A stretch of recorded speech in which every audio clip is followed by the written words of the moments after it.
नमस्कार। तर आज ब्लॉग करण्याचं कारण म्हणजे आपला हा गुढीपाडव्याच्या आदल्या दिवशीचा व्हिडिओ आहे, जो आता मी लास्ट व्हिडिओ अपलोड केला आहे, मोठा ब्लॉग।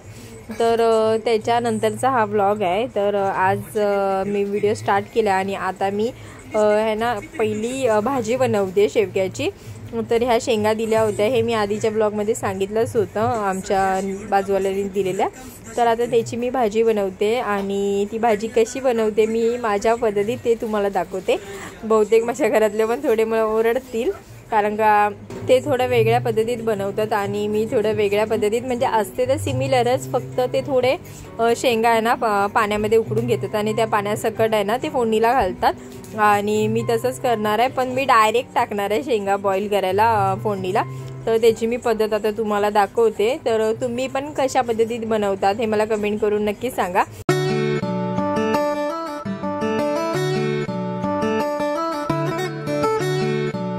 तर आता मी बटाटे वगैरे कांदा सगळं कापून घेतलं आणि शेवग्याच्या शेंगा पण छान अशा साफ करून घेतल्यात, म्हणजे ते तोडून आहे ना त्याच्यावरच्या आहेत ना थोड्या, ते हे काढून घेतलं आणि ते 2 बटाटी, कांदा, टोमॅटो असं आणि हे इथे वाटप करून ठेवलेलं, तर ते मी काढलं आणि आता मी चांगलं फोडणीला वगैरे घालून घेते। तर तेलामध्ये कांदा टोमॅटो टाकून चांगलं परतून घेतलं, त्याच्यामध्ये मालवणी मसाला टाकला, 2-1.5 चमचा टाकला मी, आणि थोडं मीठ, काश्मीरी मिरची पावडर आणि थोडं गरम मसाला टाकून आहे ना तर शेवग्याच्या शेंगा आणि बटाटे टाकून छान असं परतून घेते, म्हणजे सगळं एकजीव झालं पाहिजे। आणि आता त्याच्यानंतर 1 ग्लास पाणी वतते मी त्याच्यामध्ये, चांगली उकळी येण्यासाठी। उकळी आल्याच्या नंतर त्याच्यात आहे ना मी वाटप टाकणार आहे जे मी बनवलेलं। तर वाटपाने कसं जरा घट्टपणा येतो आणि जरा चवीला जरा चांगले पण लागतं। तर आता वाटप टाकून घेतलं आणि चांगलं सर्व मिक्स करून घेतलं आणि आता परत झाकण आहे ना लावून ठेवून देणार। आणि मी ह्याच्यात पाणी आहे ना ते वाटप होतं थोडंसं, तर त्याच्यामध्ये अजून एक्स्ट्राचं पाणी टाकून सर्व मिक्स करून ठेवून दिलं। आता सगळं साफ वगैरे करून घेते किचन, आणि मला आता चपात्या पण करायच्या आहेत, तर चपात्या करायला घेते। आणि मी लास्ट ब्लॉग आहे ना टाकला होता, त्याच्यानंतर खूप उशिराने हा ब्लॉग टाकते। ॲक्च्युली गुढीपाडवा पण होऊन गेला आणि मी हा ब्लॉग अपलोड करते, तर कसं मला टाईमच भेटत नव्हता, जास्त धावपळ होत होती त्याच्यामुळे। तर मी आता एडिट करायला घेतला आणि आता ह्यांची दोघांची पण, बापाची लेकाची मस्ती चालू आहे घरामध्ये, TV पण चालू आहे, त्याचा पण आवाज रेकॉर्ड होतोय। तर माझा नाईलाज आहे, मला आता रेकॉर्ड करणं गरजेचंच आहे, कारण का खूप टाईम पण झाला आहे ब्लॉग अपलोड होऊन, त्याच्यामुळे मग मी आता घेतला ब्लॉग म्हणजे व्हॉइस रेकॉर्ड करायला। आणि आता इथे भाजी पण बनवून झाली माझी, मस्त छान असा सुगंध सुटला होता भाजीचा। चपात्या वगैरे करून झाले, त्याच्यानंतर मग मी पडदा वगैरे ना पडदा पुन्हा तोरण वगैरे सगळं भिजत घातलेलं ना पाण्यामध्ये, तर म्हणजे पावडर वगैरे टाकून, तर ते आता मी धुवायला घेतलं आणि आतांग पण लुडबुड करतोय। आतांगला पण माझ्यासोबत ते धुवायला आतमध्ये मोरीत यायचं होतं, तर तो पण आला आणि मला खूप हैराण करतो, कारण का मुंबईच्या मोऱ्या बोलल्या तर असं छोट्या छोट्या असं जास्त असं स्पेशियस नसतात, तर त्याच्यामध्ये म्हणजे आपण ॲडजस्ट खूप करायला लागतो। त्याच्यामध्ये बाळ आतमध्ये आलं का आणि हैराण व्हायला होतं आपल्याला, कारण का टाईल्सवर कसं साबण पडलं तर टाईल्स खालच्या ना आणि गुळगुळीत होतात, त्याच्यामुळे खूप जपायला लागतं। तर आता मी सर्व धुवून घेते आणि पडदा धुताना माझ्या ना हातालाच लागला, ते पडद्याची जी रिंग असते ना ती आपटते वेळी ना जोरात माझ्या हातामध्ये घुसली आणि खूप मला लागलं आहे आणि रक्त पण यायला लागलं। आणि 2 म्हणजे दुसऱ्या दिवशी ना सकाळपासून ते जास्त सुजायला लागलं। आणि आतांची पण मस्ती बघा काय मध्ये चालू आहे, लुडबुड त्याची चालू आहे सर्व। तो ना काय कामच धड करायला देत नाही। नशीब वॉशिंग मशीन आहे, त्याच्यामुळे वॉशिंग मशीनला तरी कपडे लावता येतात। तर आता मी चालली मार्केटला भाजी वगैरे आणायला, तर भाजी पण आणायची आणि उद्याचं सामान आहे आणायचं देवाचं, म्हणजे उद्या गुढीपाडवा आहे, ते गुढीपाडव्याचं सामान वगैरे आणायचं आहे।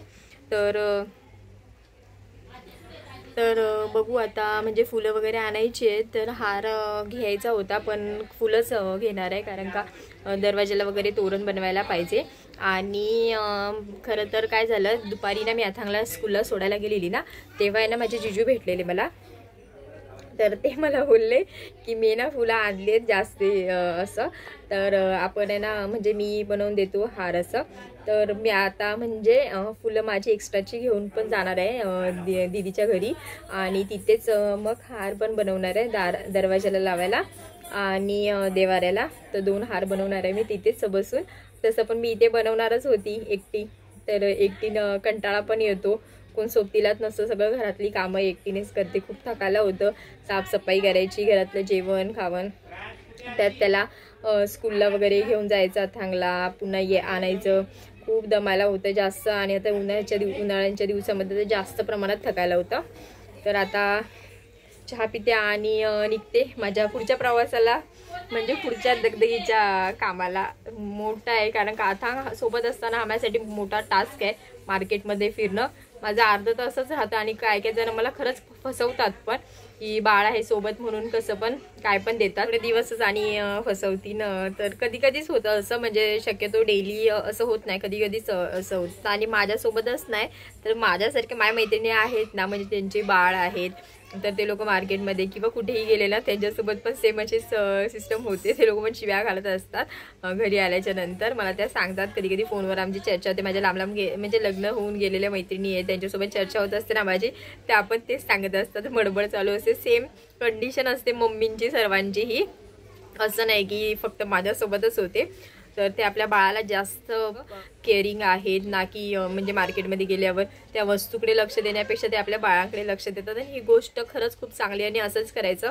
ते भाजीपाला काय आता नाही आता घेतला तर उद्या, आता म्हणजे खराब भेटला तर दुसरा आणता येईल, पण त्याला जर लागलं वगैरे तर ते आपल्याला भारी जातं. तर त्याच्यामुळे आपण आपल्या बाळाचीच काळजी घ्यायची. ज्या गोष्टी आहेत त्या नॅचरली नेचरवरच सोडून द्यायच्या, म्हणजे भेटलं चांगलं तर घ्यायचं, नाही तर मग परत दुसऱ्या काहीतरी त्या बदल्यात घ्यायचं. आपण त्याच्यावर चढून राहायचं नाही असं.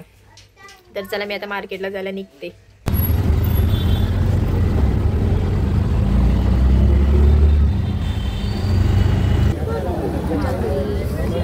20, 25, 30, 35. 20 वाले मोठे साईज आहे, 20 वाले मोठे, 25 साईज आहे 20 वाले.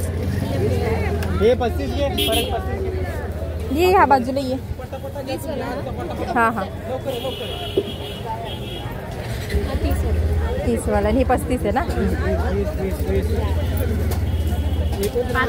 मार्केटमध्ये आली आहे मी आणि खरंच भयंकर गर्दी होती मार्केटमध्ये गुढीपाडव्याच्या आदल्या दिवशी. आणि खूप जण म्हणजे पूर्ण सर्वजण सामान वगैरे घ्यायला चाललेले गुढीपाडव्याचं सर्व सणाचं, आणि नारळ वगैरे घ्यायचे. म्हणजे भरपूर गर्दी होती, त्याच्यामुळे मला काही सुधरतच नव्हतं की व्हिडिओ करू की अथांगला सांभाळू. मी जास्त काही व्हिडिओ शूट केला नाही, मी थोडंफार जेवढं मला जमलं तेवढं मी शूट केलं. आणि इथे कडुलिंबाचा पाला पण घेतला मी, कारण का कडुलिंबाचा पाला पण दरवाजाला लावतात गुढीपाडव्या दिवशी. आणि आंब्याचा डाळा, तर आंब्याचं पान एक एक तोरणामध्ये विणून तर लावतातच, पण कडुलिंबाचा पाला पण लावतात. त्याचं पण काहीतरी कारण आहे, पण ते मला माहिती नाही आहे. म्हणजे माझ्या आजीने मला लहानपणी सांगितलेलं, पण काय ते एवढं लक्षात राहिलं नाही.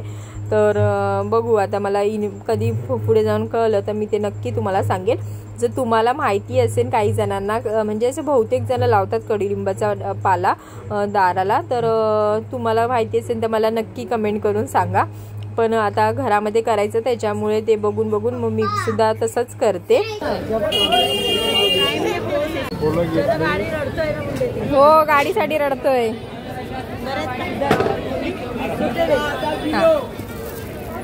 तर मी मार्केटमध्ये गेली होती सामान घ्यायला, आणि तशीच मी माझ्या घरी गेली.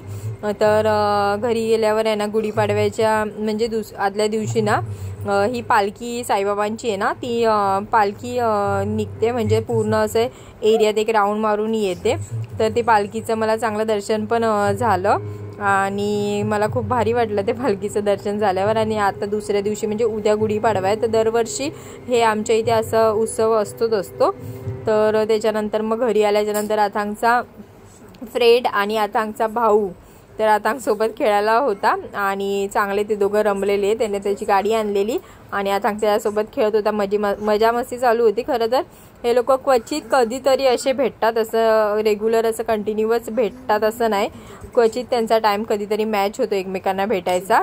त्याच्यानंतर आहे ना, आम्ही लोक म्हणजे जिजू आणि मी आहे ना हार विणायला बसलो. तर हे सर्व ते अर्धं ते घेऊन आलेले फुलं आणि गोंडे वगैरे, नाही अर्धे मी गोंडे आणले. तर असं करून जास्तीत जास्त त्यांनी जास्त फुलं आणली.